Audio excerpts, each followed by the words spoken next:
So social relations, and McCloskey is correct, matter. And so a change in social relations matters. And social relations, are hard to quantify, obviously. They're very qualitative. They operate by a high-order logic. And it's interesting when you start here then talking about sociology, because it seems sometimes difficult to say what sociology is about. Often it seems to be about power and how people are internalized certain orders and ways of being that can benefit the quote-unquote powerful. But you see, then also there's this idea that if we're almost looking more as social analysis, which Cadell talks about and Dave with their underground, then there's a kind of analysis of the way the social reflects psychological needs, tensions. This is where Belonging Again talks so much on Philip Reeve, in that, sure, power can oppress people, it can narrow them, it can limit them, but when people are unlimited, they can be overwhelmed by anxiety and destroyed. And this is the great tension between releases and constraints, as Reeve talks about, which I prefer to talk about releases and givens, because I think most people's constraints are not experienced as constraints when they worked, but as givens. The moment you experience a constraint as a constraint, then you're going to begin deconstructing it with, the barbaricism of refinement, as Vico might put it. And that leads to trouble. And the entire counter-enlightenment, or what I like to call the modern counter-enlightenment, kind of stem from a lot of that problem, and you can see Vico as a kind of father of all of that thinking. But if social relations are so important, then it's really important we get them right. And then it's also important that we understand the trade-offs and the fluidity of them. So the social relations that generate the non-zero sumness of capitalism then also generate a change of the social conditions that change people's habits and how they judge things and how they think about them and how they value them, which then changes the social relations to become antithetical to the social relations that made them possible in the first place. The social relations that generate wealth then generate social relations that destroy wealth. You could say that the social relations that generate non-zero sumness turn around and generate zero sumness. So social relations have to be maintained. And in my opinion, sociology should be about an analysis of that tension. If it is simply about power as oppressing people, it becomes something that I've called conspiratorial sociology, where you're just looking for power structures and ways it oppresses people, which you can always do, because wherever there's a society, there is indeed some sort of socialization that is oppressive on the individual. So if there is a society, you will find power. But what if that power is necessary for the society? Because without it, people can't socialize, because it's too psychologically overwhelming, because nothing is given. And this is the problem. Societies require givenness so that there's intelligibility and so that people are not overwhelmed by anxiety. When people are overwhelmed by anxiety, the social breaks down, people drift. It's not that they maybe one day just declare, I'm never going to socialize again, but they just kind of drift. The energy is too much. It's too much to take on. So they just kind of drift away. And this is especially pronounced when the social is diverse, say under pluralism, which the loss of givens releases people to pluralism, and capital through trade, international trade, and all of that also introduced. So this is the interesting thing. And you could also point out, well, this is the interesting thing. The social requires people to face anxiety, that the more diverse it becomes, the less givens hold. The less givens hold, the less people can handle diversity, unless something like capital can come in and do people's diversity and help mediate people's diversity. Now, that I wouldn't call capital, though, a given. It's kind of a given, and this is an interesting thing, because Belonging Again, Part 1, talks a lot about the loss of givens, but isn't there a sense where capital is given? I don't think it's given because people can question, they do question it, and it works the same way. It's more like a fetish. It's not given in the same way that Christianity was when people didn't question it. I mean, you could argue the remarkable quality of capital is that even if you question it, it still works. It doesn't lose its authority. I mean, you could say the same can happen with Christianity or any religion, sure, but the individual experience can be different. You can say Christianity still has a causal impact on people, but it is not given. I would say that the material reality of capital makes it distinct. Or at the very least, when I say, or Ham said, givens are lost, we could say all givens are lost except capital, or the logic of capital, to be more precise. That's all fair. And perhaps the total loss of givens is a language that is too open. But certainly, there is a total loss of givens in the realm of the social, as distinct from the economic. That as the social becomes more diverse, the more it hungers for givenness to handle that diversity, and thus the more likely that the economic will bleed into the social. And that, I suppose, would be how I would want to put it. We can think of here Bernard de Jouvenel in his book On Power, that talks about the war of the upper and the lower against the middle. And the middle is like, socializing institutions, functions, church, community, Robert Putnam's bowling alone kind of stuff. Jouvenel talks about how kings and the powerful have always kind of convinced the people, lower classes, that the middle oppresses them. It restricts their liberty. It restricts them. And it does. The church does limit you. So there's grounds for the revolution against the middle. But of course, here's the issue. Jouvenel points out that the middle helped the upper from being a total power, because the king had to say go and negotiate with the feudal lords, negotiate with the church. The king didn't really have, Jouvenel puts great emphasis that the divine right of kings was not as all-powerful as we think. It was a lot weaker, actually, than we realize, because kings had to negotiate with the church. It makes me think of the two swords that were talked about in the Protestant Reformation or medieval ages. The king was not all-powerful, but the king was able to convince people, to kind of turn on the middle.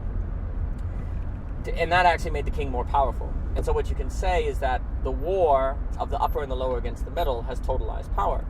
And so we've lost the middle. We've lost these mediating principles, and now we have kind of a totalized power. Well, you can say capital is just the continuation of that, because capital, it does seem as if capital erodes social forces, social mediation, social relations. It erodes them. And as it erodes, then capital as the upper, because the upper is now, I do agree with Koratani, thinking of it as a capital nation state. The upper is this interesting combination between the government and the capital markets, and then the ethic, the ethos that justifies it all. So the upper is a capital nation state, and you don't have a middle. And so it's a certain total power, right? But this, of course, is also in a sense legitimate, because the middle did restrict you. Religion restricted you. The family restricted you. Community restricted you. All of these things were restricting on the individual. And so, the upper has a point, but as you erode these things, people are going to turn to the capital nation state. And you see, that is even more likely under pluralism. Not only then are people reacting against the middle because of oppression, they also can move away from the middle because of the anxiety it creates. So there's kind of two senses by which the middle is abandoned. And by middle, Jouvenel is talking about the social. It's too overwhelming existentially. It brings the subconscious into the conscious too much, to alert to Ebert and freak theory and free energy and all that fits.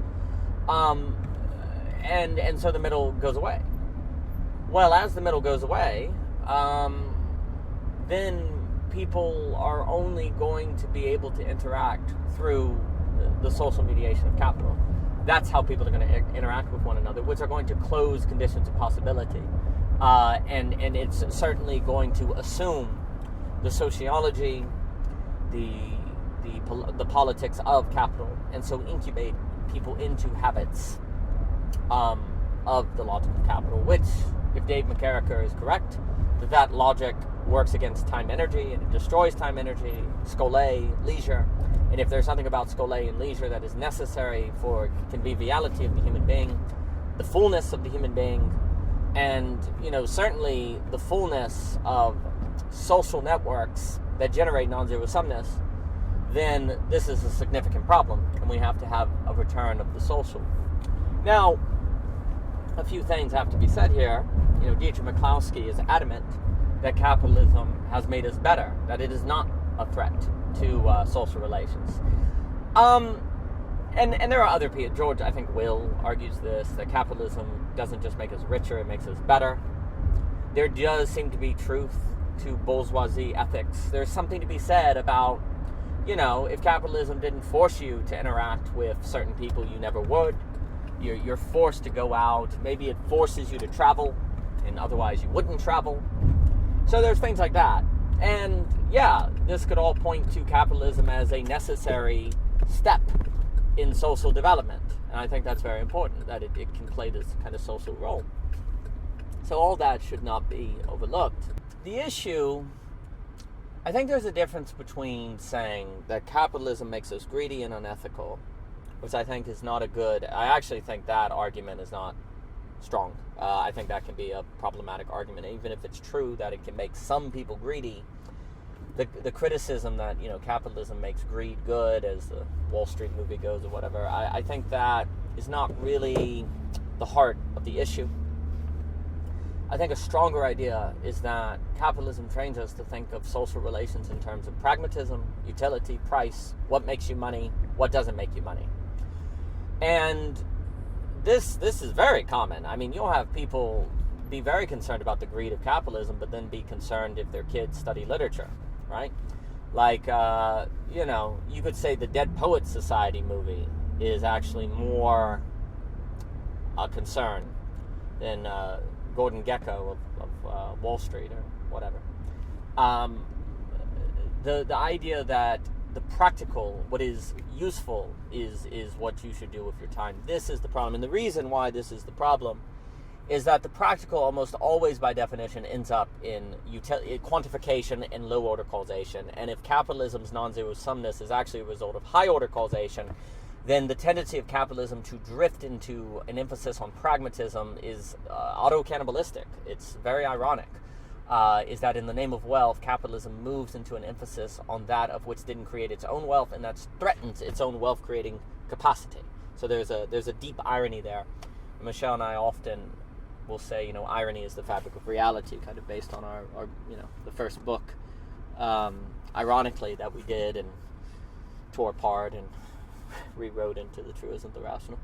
But anyway, the problem with capitalism, I would not say is ethic, is making bad people or something like that, greedy people or something like that. I think that critique is problematic.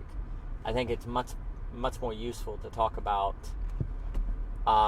social relations being moved into pragmatism, utility, and the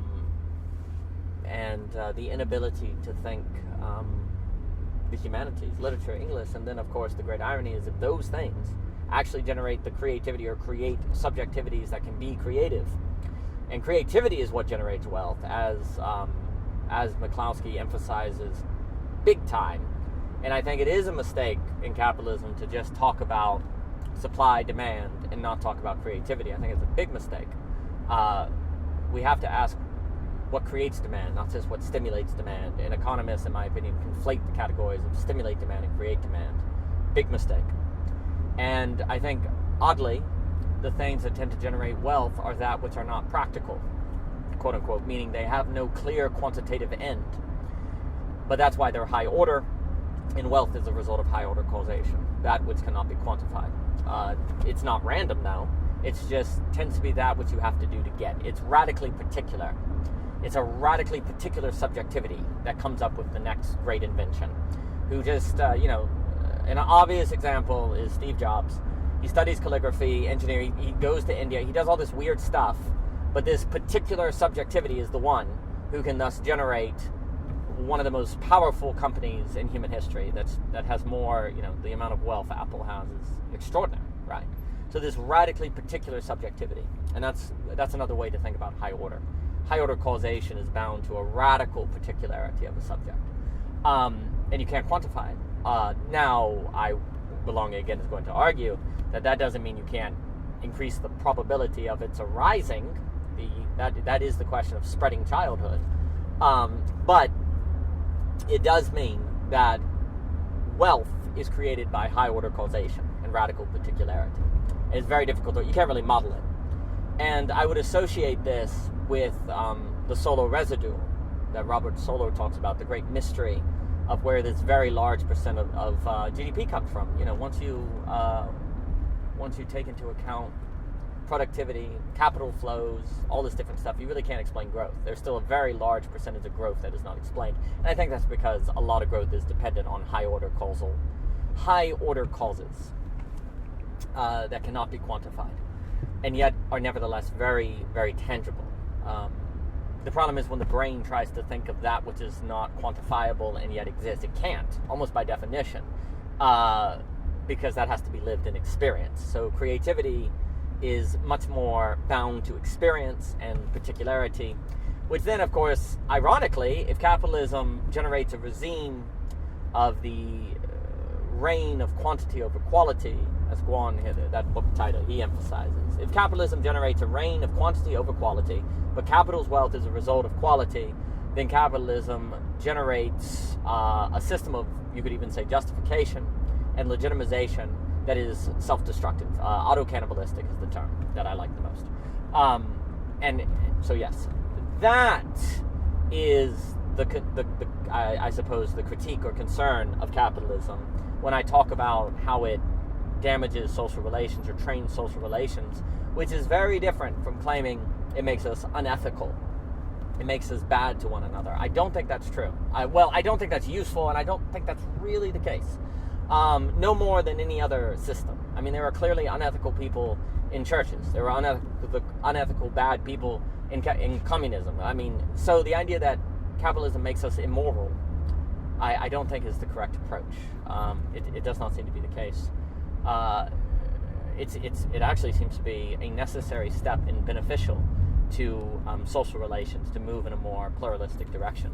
And before I forget, it should also be noted, so what we've been pointing out so far is that even if capital deals with the problem of pluralism by making diversity something that is something we can handle better because it moves it into a common denominator of capital.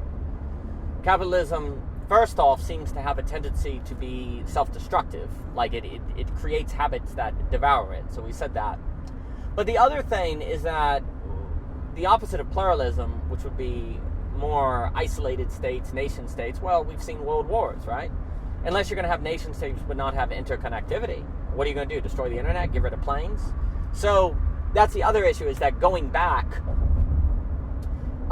also just doesn't seem possible without world wars or radical censorship. I guess we could be like what's that movie, The Village, where the parents kind of isolate the kids or whatever. That's not the spoiler, sorry. But that doesn't seem possible and seems a bit naive. And also, if you start saying, well, no, it's not, we're gonna, we'll just have different logos or Dasein. Dugin suggests that, each nation almost has a different Dasein. I know some Heidegger scholars suggest you can't have different Daseins, but if we take that kind of idea with Dugin, on this idea that every nation has a different Dasein, you could do that and still have interaction and interrelation. Well, that again may be kind of overlooking the habit formation of the pricing mechanisms and interaction, and also may be overlooking the radical level of global interaction the supply chain requires, which makes me think of Hayek and all of that. I don't think you can so cleanly separate nations if they're going to interact. The habits of one will bleed over into habits of others, and of course, it would be this is where decentralization arguments or run into trouble, in the sense of it's all well and good to talk about different nations doing different things and interacting, and perhaps that's fine, but what do you do when one of those nations starts oppressing women or reinstitutes slavery, right? And this is the problem of the American Civil War, and this is why the American Civil War, as Wilson works on, and is very important, because it's a very important historic episode that unveils what fate befalls decentralization efforts, where that's not really the skeleton key, because one day the ethical real shows up, and then other nations have to decide what they're going to do about it, and maybe they say, well, we're not going to trade with them anymore. But the thing they traded with is unnecessary natural resources. It's like cutting off oil from the Japanese that leads to World War II. So, sure, multiple nations that have their own Dasein, that still interact for economic reasons, which I kind of see in Dugin, right or wrong, when he talks about sea and land nations. That's all well and good until the ethical real shows up. And then nations will decide, well, we can't trade with you if you're going to allow AI to do certain forms of pornography that are, we don't agree with and we think are immoral. Well, the ethical real shatters. So I don't think you're going to overcome the problem of that we're describing here, pluralism or maintaining interconnectivity, by simply having some sort of return to decentralization. You could talk about, well, obviously the American Civil War and different stuff like that. The challenge, I think, is quite great. Ultimately, it's going to suggest a requirement to deal with difference, to be able to literally, as subjects, handle difference. And that, it gets us into habitas, the training of the society institutions, design, stuff like that. And in fact, if you don't realize that, then perhaps all efforts to create new decentralized societies, which I know Web 3.0 will talk about, for good and for bad, it's not all bad, of course, this may prove not a distraction, but unable to finish the job. In the same way that if you introduce, again, new metaphysics or new ways to understand reality, well, those could just add to the diversity. Those could just create more options of diversity. If that may make more division or more options by which people divide from one another, which again, you say, well, that's fine, they can still economically interact, but the ethical real is going to show up, and the economics is going to train people into habits that may be, you could talk all day about relations and always keeping relations in mind and relations as ontological, but if the society is still training you to think about things as practical or prices or what's going to get you a job, well, then you're actually going to practically still be living in a world of algebra, not geometry, as I would put it, of points, not relations, as I would put it, and that's an issue, right? Because you've got to do both, or the metaphysical changes or the decentralization efforts may not prove to be an address, a full new address. Now, again, I think the metaphysical efforts are part of the equation, and I think the decentralization Web 3.0 is part of the equation. There's much to be said about what the blockchain provides, much to be said about possibilities of intrinsic research of Anthony Morley, or the possibility of investing in people. More has to be said on this, so this is not a wholesale deconstruction or attack on Web 3.0 or anything like that, nor deconstruction, because there is something about, or decentralization, because there is something about federalism that is part of this picture. Studebaker has been talking about federalism, a kind of apophatic federalism, I almost want to put it, that I strongly agree with. So this is not to say that isn't part of the question. The issue is the ethical real that will eventually show up. One can imagine a group that believes it's immoral to eat animals and another that doesn't, and that intensifying. Moral differences are differences. That is the grounds of deep difference, and you've got to have a way that people can handle those kind of differences. And if they cannot, then the pendulum of history will just swing and swing like it always has. Which again, this time the consequences of the next swing might be notably dire. Maybe not. Either way, I think subjects that can handle diversity in the way that we're pointing at is precisely a precondition of conviviality versus manipulation, of enablement versus disablement, to allude to Ivan Illich. So we've got to be able to handle the ethical wheel. So decentralization is not necessarily going to do that, especially if the decentralization, every one of the decentralized groups maintains basically the same political, economic, and social infrastructure, the same structure of the classroom that as a medium, to allude to Neil Postman, trains the same kind of thinking. The decentralization will seem different, but actually it will be the same kind of social relations. So that means pluralism has to be faced head on. We really have to take it quite seriously, and the challenge of that is very difficult. And even if capitalism has managed to deal with that problem for an amount of time, the argument now is that the gig is up, like the clock is running out, because of stagnation, because of how it moves us into low order thinking that destroys wealth creation. And also simply, you see, if it hollows out, if globalization hollows out factories, middle class, then people vote for a political figure, you get all these issues. And actually, funny enough, Keynes was not a Marxist, a bit more of a socialist, but he wasn't a Marxist because he did think capitalism was the best system. Interesting, Keynes thought that capitalism was unstable. He thought that it wasn't given that it worked and that it could dry up demand in a manner that made it incapable of recovering on its own in a timely enough period that would avoid political ramifications. And this is critical for Keynes. And it also gets into where the debates between Hayek and Keynes are, I think, more interesting, perhaps, than people realize. Very often, especially in Austrian circles, there's a certain portrayal of Keynes in a kind of mockery kind of way, where he's giving people a free lunch and the government's buying votes and all that other stuff. And but you see, Keynes and Hayek, when Keynes died, Hayek basically said he was the greatest man he ever knew. It's very interesting. And Keynes and Hayek, they had a prickly relationship, but they had a certain respect for one another that I think we have to really take seriously. And what Keynes kind of pointed out is that he read The Road to Serfdom, and he pointed out to Hayek, he's like, I agree that there's there's a risk here of a slipping into serfdom. But then if you're going to have government at all, then you're just drawing the line somewhere. And Keynes is like, I just draw it in a different place than you. I just have a little more government. And you see, if Hayek's logic is that, well, the slippery slope eventually leads to serfdom, he's basically like, well, Hayek, you're going to end up in serfdom as well. Eventually.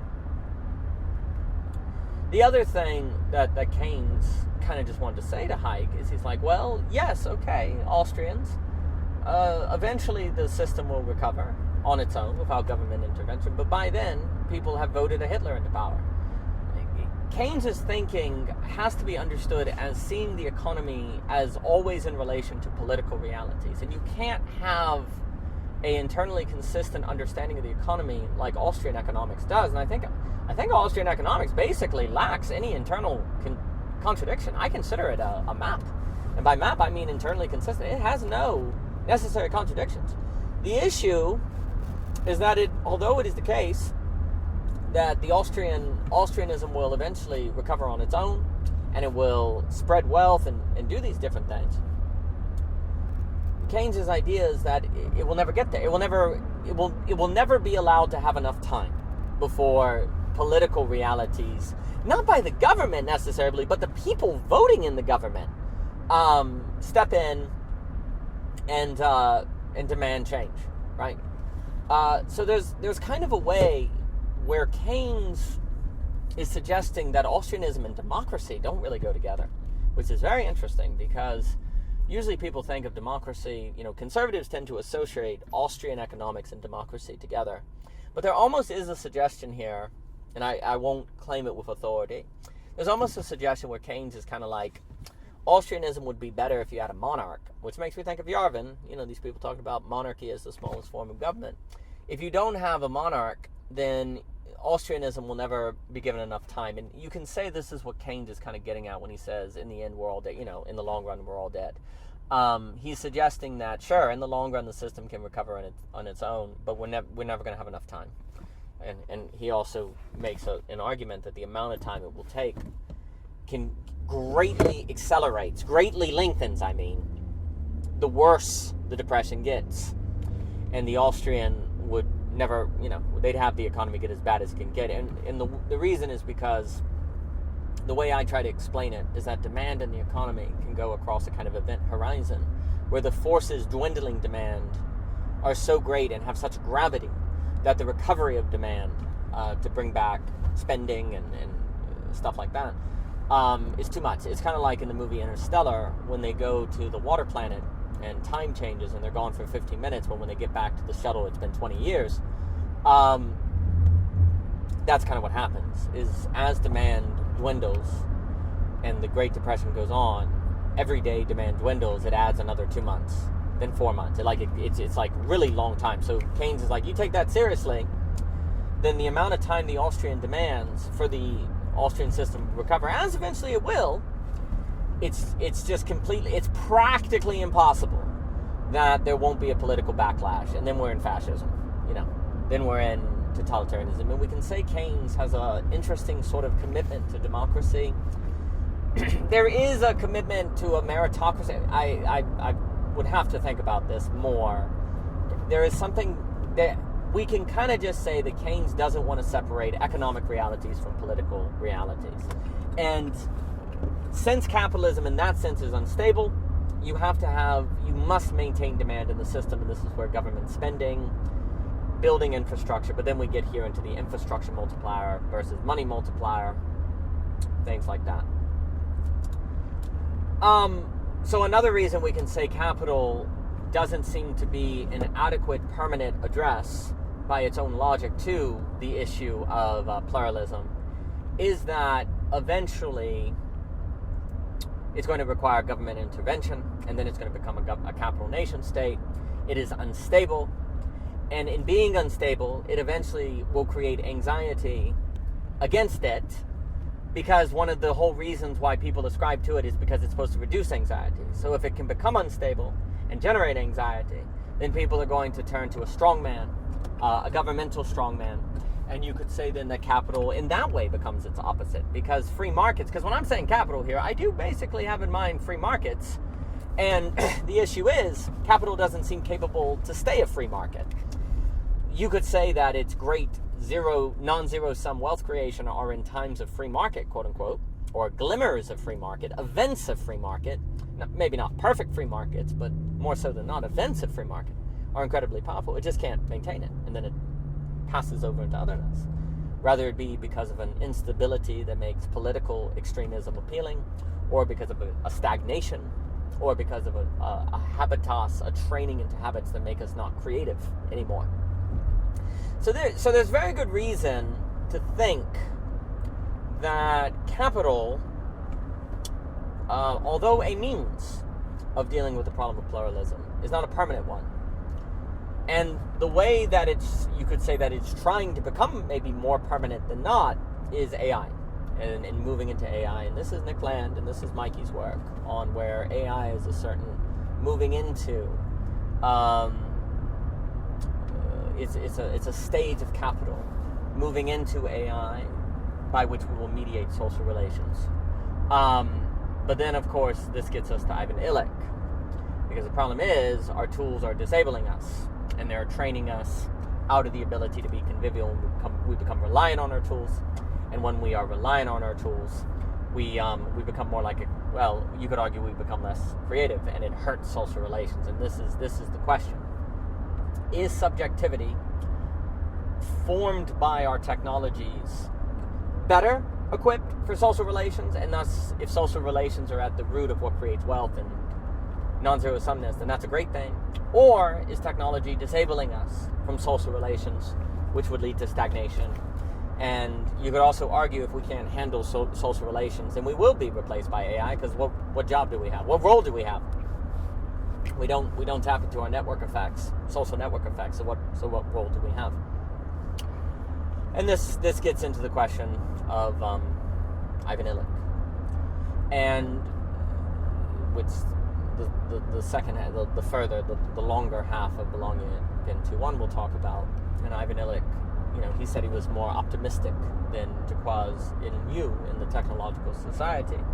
He thought it was kind of possible for technology to be a good thing, but it would not be easy, and it would require a very conscious activity of the subject, and we would have to really learn how to create conditions of conviviality, or else we would be manipulated by our technologies. So what we are seeing here is a certain contingency is arising in our thinking, where we are saying that it is not definite that capitalism deals with the problem of pluralism. Maybe it does. Maybe somehow a unpredictable result arises that takes care of all this that we're talking about, of course. But it doesn't seem definite.